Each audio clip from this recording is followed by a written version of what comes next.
DC's Brave Singles reveal all on the Post-Date Lab. And cellist Yo-Yo Ma gives back in a big way to a local school. All that and so much more coming up on this edition of We Are Washington.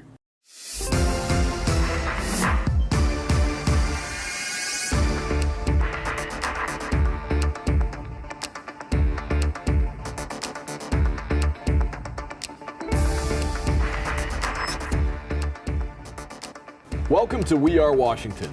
Coming up, we'll get the inside scoop on Date Lab, the Washington Post's popular series that sends area singles out on blind dates and then gives readers all the juicy details. We'll also hear from world-renowned musicians Yo-Yo Ma and Joshua Bell as they inspire students at a local elementary school. But before we get to all of that, here's the news rundown.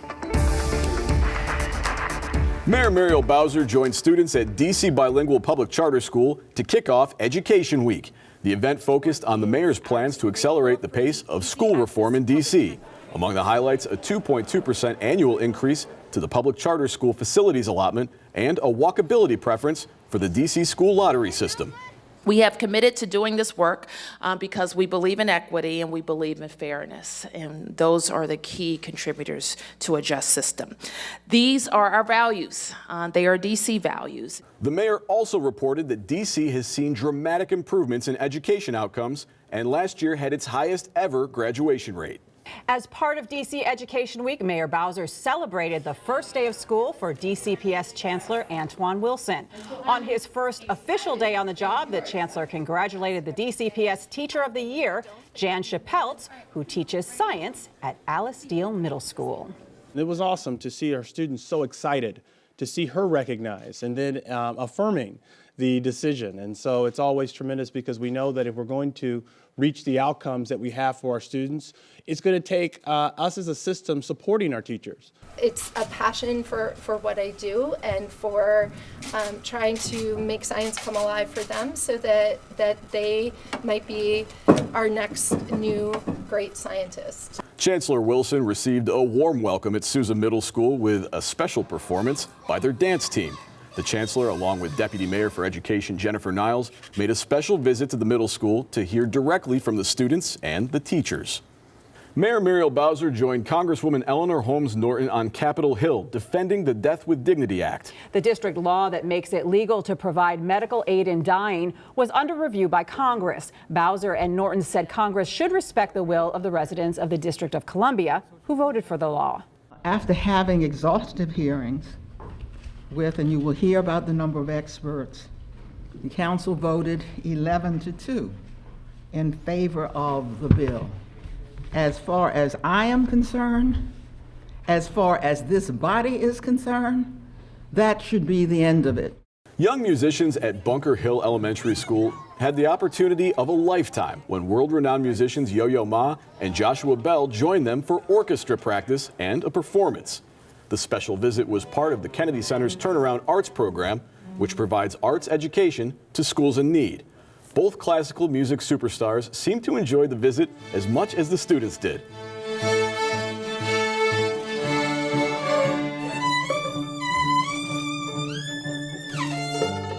We'll have much more on the visit coming up later in the show.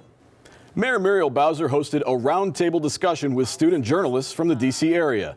The future writers, producers, and reporters had the chance to ask the mayor a variety of questions on a few hot topics. From any number of things to our income maintenance programs, to new jobs programs that I have created, to focusing on second chance employment for many residents in the District of Columbia and safe and affordable housing. So if we can have all of those supports for families, we know that children can also do better. The correctional treatment facility is once again under the control of D.C. government. For the past 20 years, the correctional treatment facility has been under the management of the Corrections Corporation of America.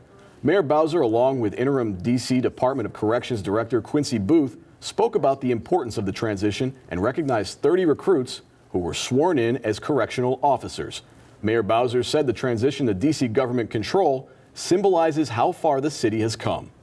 The jail was a function that we wanted to bring back into the government. And we wanted to do it for a few reasons.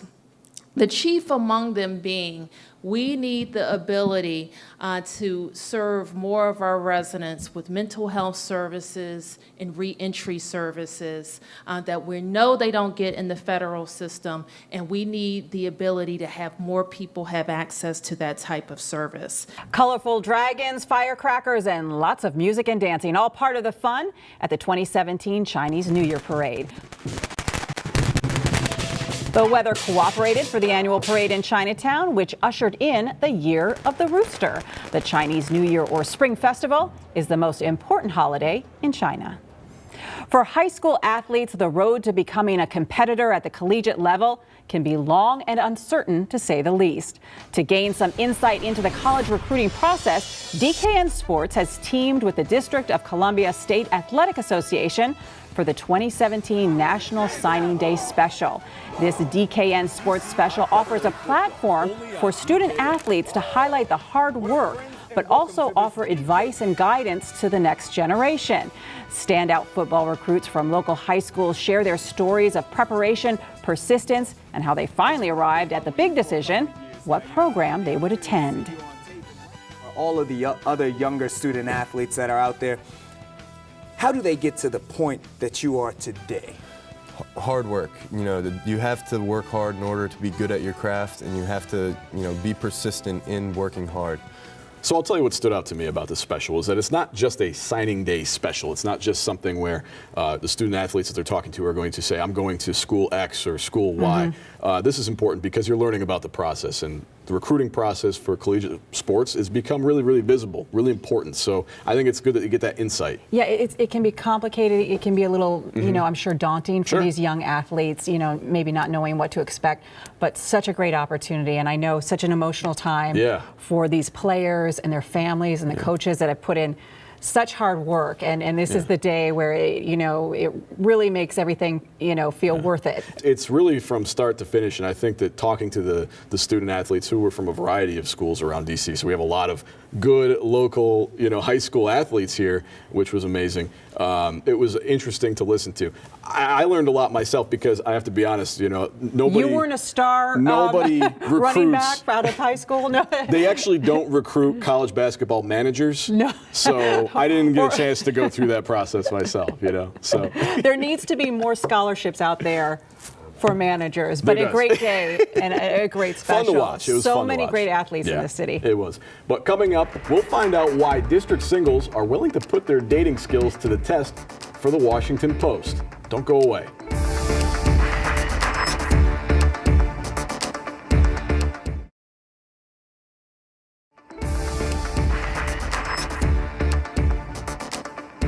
Welcome back to We Are Washington. Everyone loves hearing about blind dates, but you have to be pretty brave to go on a blind date arranged by the Washington Post and then have it dissected for readers to enjoy. But that's the beauty of Date Lab, which has lots of fans like me who consider it their guilty pleasure. And here with the inside scoop is Date Lab writer Michelle Leiby. Michelle, thank you so much for being with us. Thank you for having me. So give us the inside scoop. Tell me how Date Lab works. Well, the idea behind Date Lab is that we take two people who don't know anything about each other. So as far as blind dates go, this is as blind as they come. We give them a questionnaire to fill out, and they tell us a little bit about themselves, about their background, religion, marital history, children, pets, interests, education. And then we try to match two people up that we think would have a fun time together. So it's not necessarily that they're have the same interest, because I know you've mentioned sometimes you get people who you think are maybe opposite but have compatibility. That's right. Sometimes we match people up because their interests are so similar, and other times we match people up because they're different, but in a way that we think would complement one another. I see. And do you have pictures at that point when you're kind of matching people up? We do have pictures, and many of the writers do look at the pictures. I personally don't look at the pictures before I match people up. And the reason for that is because I think that we sometimes can get an idea about someone just based on their appearance. Right. I tend to look at them after I've interviewed them, though. And I'm sometimes a little bit surprised because they don't look like their voice sounded. Now, so you've been doing this for a few years now. So tell me, what have you learned over the years, or what has surprised you about watching all of these dates and trying to match people up? I think one of the things that surprised me the most is that people tend to think that they're going to go on one date, there's going to be a thunderclap and a lightning bolt, and suddenly they will match made in heaven. At first glance. And, Yeah. and that's not always how it works. As a matter of fact, it usually doesn't work that way. And don't you find that, I find that people in DC are, they're a lot of professional people, and they have kind of, maybe a little bit of a guard up, and they have a rather professional demeanor. So, I would think that it would take a while to really kind of, connect with somebody on a deeper way than just, that first date. Well, I have heard quite a few people say that going on a date in Washington, D.C. is like going on a job interview. Exactly, yeah. Because there are a lot of very accomplished, very beautiful, very successful people in Washington. And so it does feel like it's a bit competitive, and people do have their guards up. Yeah. But once people get into the date, once they start And talking, have a few drinks, I know. always helps, that they do let their guards down, and they do start asking each other more questions about their backgrounds. And it's something that, if there is an interest, they will take a step forward and then maybe another step forward. And so we do get some really, really good dates that go beyond what do you do, where do you live, and that sort of thing. So I know you've seen a fair amount of good dates, and I know that there have been a few marriages that have come out of Date Lab and some long-term relationships. But be honest with me, have you seen some really bad dates where that people really regretted participating? Well, I wouldn't say that they not necessarily regretted participating, but I have come to, I guess, believe that one of the things that's hardest to overcome is political differences. We recently set up a couple where one was a Democrat and the other was a Republican.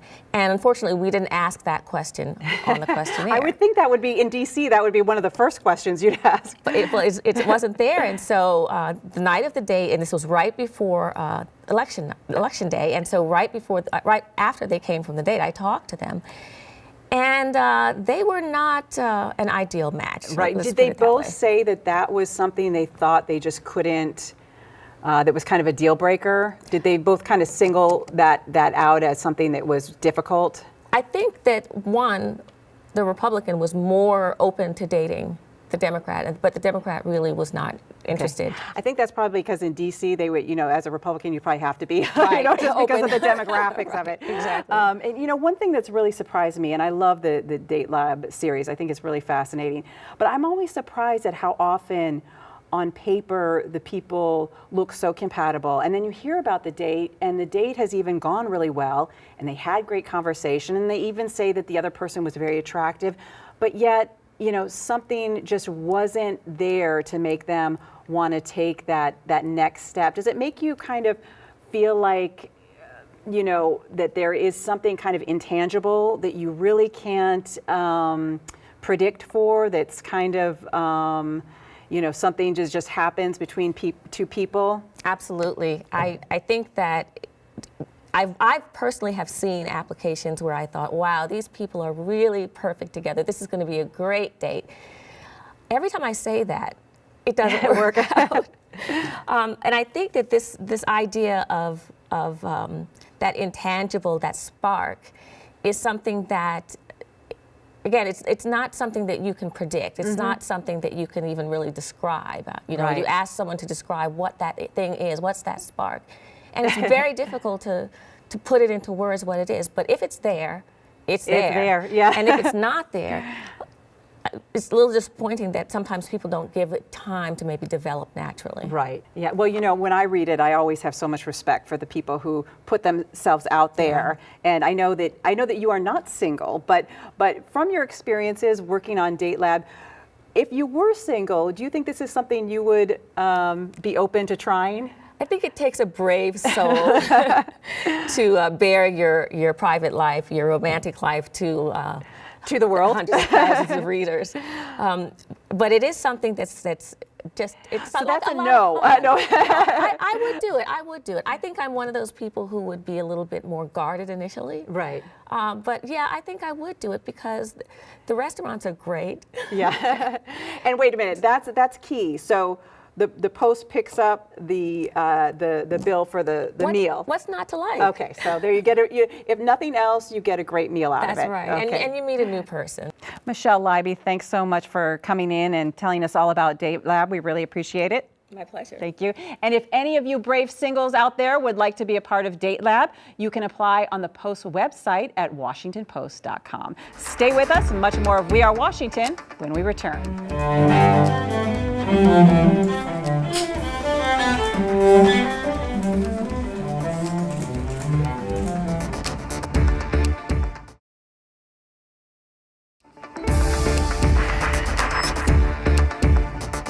It's a day students and teachers at Bunker Hill Elementary School won't soon forget.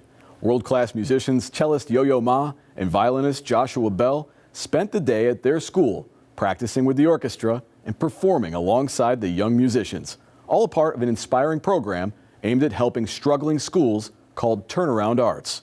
Take a look.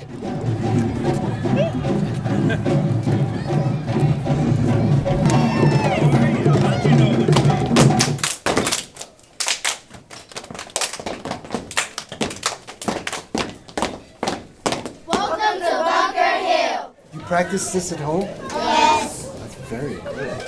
Today's experience here at Bunker Hill just demonstrates all the good things going on in DC public schools, especially with the arts. To have Yo-Yo Ma committed to the Turnaround Arts Project here at Bunker Hill is an incredible experience for these young people and fostering them a love of learning and a love of school. Nice to meet you. Very nice to meet you. What I like about music class is I get to express myself. It's a special opportunity to have them there that they chose this school out of hundreds of our nation. What's special about having these musicians here is that we get to play with them and we might actually get a shot to be famous too. It was absolutely stupendous. Such a work of imagination of the teachers, of the principal, obviously the parents and the students. I mean, all coming together, building trust, having a great time, learning a ton with respect, with fun. One of the things that the arts do, it teaches imagination, collaboration, trust, all the values that parents like to teach their children. And actually, if you start early, it's there for life. When you're playing, we kind of go into another world, and it's an amazing feeling. This is really not about finding the next Yo-Yo Ma, necessarily. Maybe it'll happen, and it'd be great if it happens, but it's really about, it's much more than that. Maybe a small percentage might become musicians, and that would be awesome. I'd love to see someone come out of this program, but they're going to grow up appreciating music. They're going to grow up being, I really think, better human beings, and they'll have an outlet for their creativity, which all kids are born with. I think they're going to be very grateful, later in life, and they'll also come to our concerts,